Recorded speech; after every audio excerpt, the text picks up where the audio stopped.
I want to make 2 points. The president said that there are going to be pitched battles ahead in Congress and that there are going to be opportunities for compromise and progress. And I think he was very accurate in that assessment. The areas that I put into the category of opportunities for progress are ones that are important to Rhode Island's economic recovery. And they include tax reform and tax simplification. That is going to be an extraordinarily painful and arduous process because every special interest is going to want to get back in and get its piece back into the tax code. And once you let one in, your argument to the others is diminished. And how do you keep it from degenerating into a free-for-all? But there is strong intention on both sides of the aisle to solve the problem of our bedevilingly complicated tax code. The second is immigration. I don't think the Republican Party can go into 2016 without having done an immigration bill. So they have to. And the Speaker had hundreds and hundreds of days with a bipartisan Senate immigration bill in front of him that they never took up, never had hearings on, never expressed any interest in. I think that comes to an end, and I think that we will make progress on immigration. The highway program runs out in just a few months. The previous minority, insisted on just kicking it over a few months until they were in the majority. So now the clock is ticking. If we lose the highway program, the economic effect of that is awful. And if we can have a strong highway program, I don't need to tell you about Rhode Island's roads and bridges and how important putting people back to work in construction is.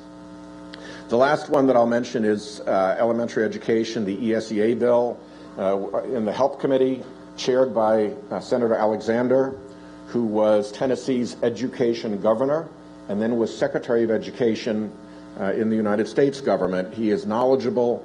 He is a very reasonable and sensible gentleman, and I think there is room for real progress there. So that's the Washington report.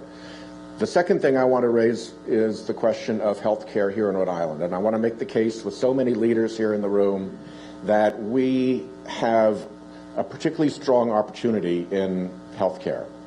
The recent letter that our healthcare leadership got together on, in which they agreed that they would submit to a cap on the growth of health costs in Rhode Island, I think is big news.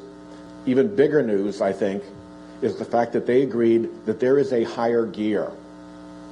And if we can find that higher gear, we can actually lower the cost of health care in Rhode Island. It's not going to be easy, but an enormous amount of work has done to get us to a point where it's plausibly within reach now. And I've spoken with the governor and all of our leaders on this, and they're very enthusiastic and committed. And I think the governor's selection of former Lieutenant Governor Elizabeth Roberts to continue to lead this effort was a very strong positive signal in that regard.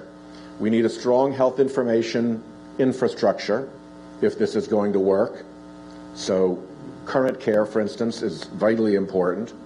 We need to work together to bring down the administrative burden, the cost that is associated with health care that doesn't deliver health care, and it's often different entities in the healthcare system simply fighting with each other, and we pay the cost of all of that. We need to improve the quality of health care, and we can do that, things like getting rid of hospital-acquired infections. We have virtually eliminated them in the intensive care units, so we know we can do it, and yet our hospitals at large aren't leading the nation in this metric. And prevention as well, making sure that we have a healthier population brings down cost.